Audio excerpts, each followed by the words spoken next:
Buongiorno a tutti e benvenuti sul mio canale. Oggi faremo insieme una maglia super facile e super veloce. Vi lascio subito al tutorial.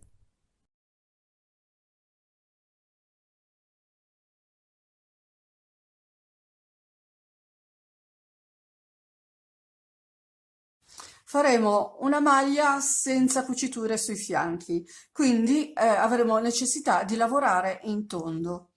Per fare questo punto dobbiamo montare un numero pari di catenelli.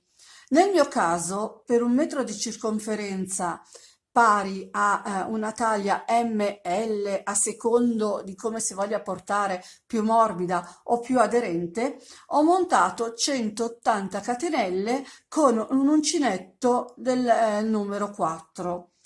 Mentre per chi vuole modificare le misure non ha nient'altro da fare che misurare la circonferenza fianchi o la circonferenza seno, sicuramente la parte più forte che abbiamo, e da lì ricavare la misura e ricavare il numero di catenelle necessarie per poter costruire questa maglia nella propria taglia.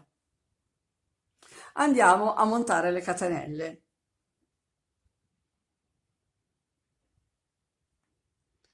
Una, due, tre. Per le mie 180 catenelle metto tutta la mia catenella sul diritto e vado a chiudere con un punto bassissimo.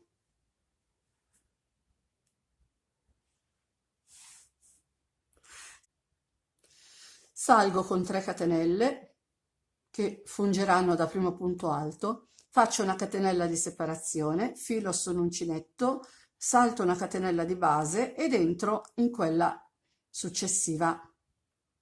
Faccio un punto alto, una catenella di separazione, salto una catenella di base ed entro in quella dopo. Una catenella di separazione, salto una catenella di base ed entro in quella successiva. Una catenella di separazione, salto una catenella di base ed entro in quell'altra. E vado avanti così per tutto il giro. Faremo un punto alto, una catenella, salteremo una catenella di base e faremo un altro punto alto. Ci vediamo alla fine del giro. Finito il mio giro di catenella, punto alto, catenella, metto tutto il mio lavoro sul dritto e vado a chiudere con un punto bassissimo.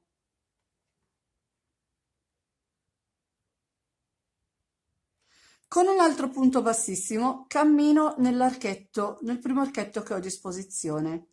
Salgo con 3 catenelle che fungeranno appunto da primo punto alto, faccio una catenella di separazione ed entro nell'archetto successivo e faccio un punto alto. Faccio di nuovo una catenella, entro nell'archetto dopo, faccio un altro punto alto, faccio ancora una catenella di separazione, entro nell'archetto, faccio un punto alto, catenella di separazione, un punto alto nell'archetto successivo, una catenella di separazione, punto alto nell'archetto successivo e faremo così per tutto il giro. Un punto alto nell'archetto, una catenella di separazione, un punto alto nell'archetto successivo. Ci vediamo alla fine del giro. Ed ecco che ho finito anche il mio secondo giro e vado a chiudere con un punto bassissimo nella terza catenella che funge da primo punto alto dell'inizio giro. Entro con un punto bassissimo nell'archetto successivo, salgo con 3 catenelle e faccio un punto alto nello stesso archetto. Salto il punto alto che ho di base, entro nell'archetto successivo e faccio 2 punti alti. Salto il punto alto sottostante, entro nell'archetto dopo e faccio 2 punti alti e andremo avanti così per tutto il giro. Faremo 2 punti alti per ogni archetto che abbiamo a disposizione.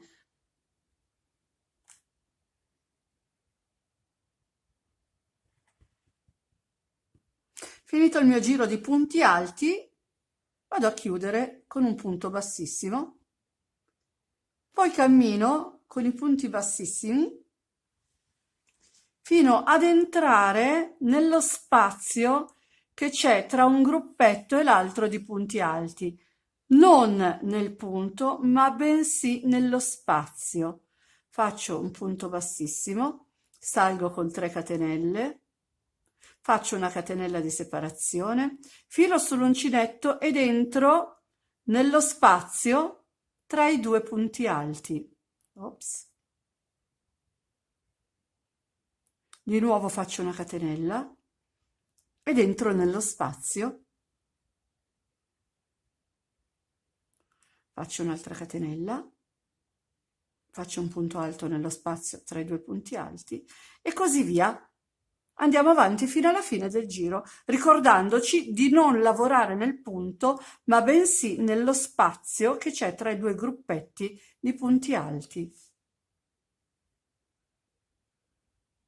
Lavorata la mia ultima catenella, vado a chiudere il mio giro con un punto bassissimo ed entro nell'archetto successivo con un altro punto bassissimo e ricomincio con 3 catenelle, una catenella di separazione, entro nell'archetto successivo, faccio una catenella, entro nell'archetto successivo, faccio un altro punto alto, catenella, punto alto in ogni archetto che abbiamo a disposizione fino alla fine del giro.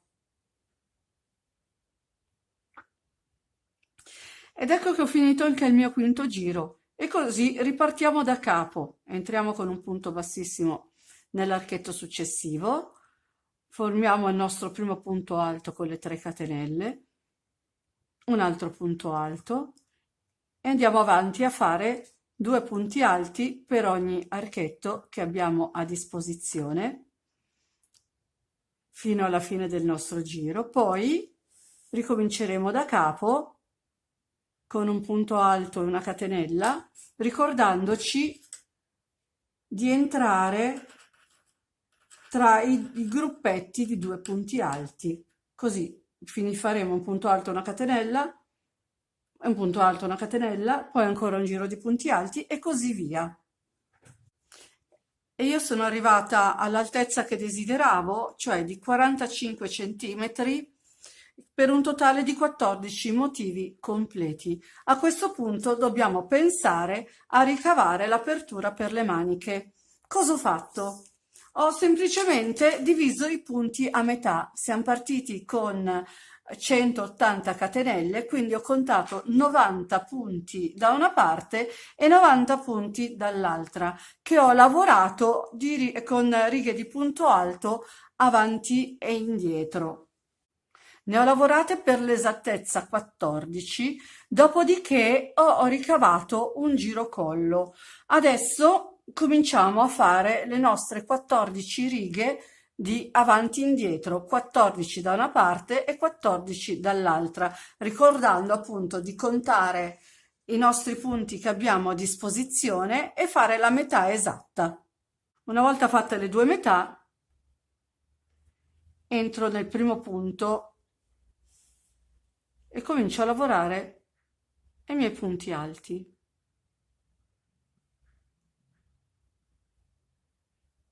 Vado avanti, nel mio caso appunto sono 14 righe di punti alti avanti e indietro.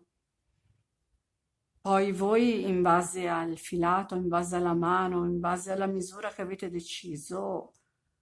Una volta fatte le mie righe di andata e ritorno, che sono 13 al posto di 14, ho sbagliato prima a dire 14, dobbiamo ricavare lo scollo. Per ricavare lo scollo ho semplicemente contato i punti, ricavato la metà e ho deciso che ampiezza di scollo voglio avere. Nel mio caso ho realizzato uno scollo di 25 centimetri. Una volta misurati i miei 25 centimetri, cioè 12,5 di qua, 12,5 di là, ho contato i punti delle spalle, che sono 26. E poi per appunto finire lo scollo faremo 3 righe di avanti e indietro da ogni parte, cioè 26 punti qua e 26 punti là. Ed ecco fatte le mie spalle. In questo modo ho ottenuto uno scollo ed ho ottenuto un'apertura per la manica di 19 centimetri. Ora non mi resta altro da fare che girare dal rovescio il lavoro per cucire le spalle.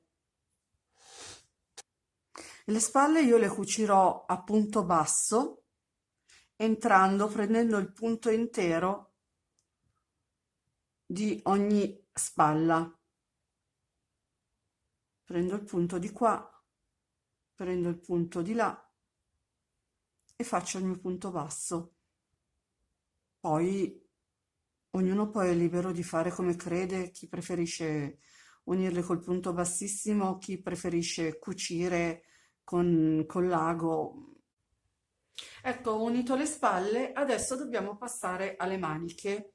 Le maniche, prima di tutto giriamo il lavoro dal diritto, lasciando le cuciture all'interno. Per le maniche lavoreremo in tondo come abbiamo lavorato per il corpo della maglia. Quindi partiamo col fare le maniche lavorando 2 punti alti per ogni punto alto che abbiamo a disposizione. Possiamo entrare nel punto se vogliamo che si vedano meno o possiamo entrare direttamente tra un punto e l'altro prendendo tutta la barretta. Io ho scelto di entrare nel punto. Faccio un punto basso e salgo con 2 catenelle che fanno da primo punto alto. Poi entro nel mezzo punto successivo, faccio un altro punto alto.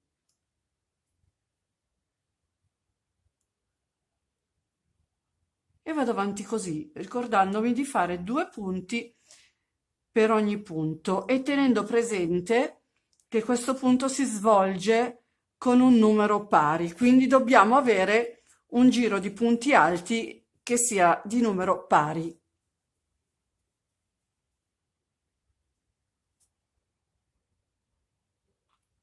Con la maglia finita.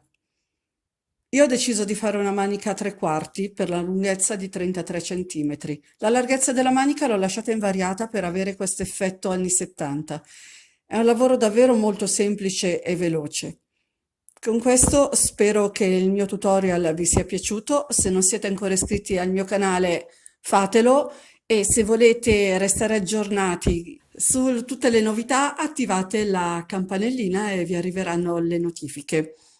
Inoltre da oggi mi trovate anche su Facebook con la pagina Facciamo il punto. Grazie per l'attenzione e al prossimo tutorial. Ciao!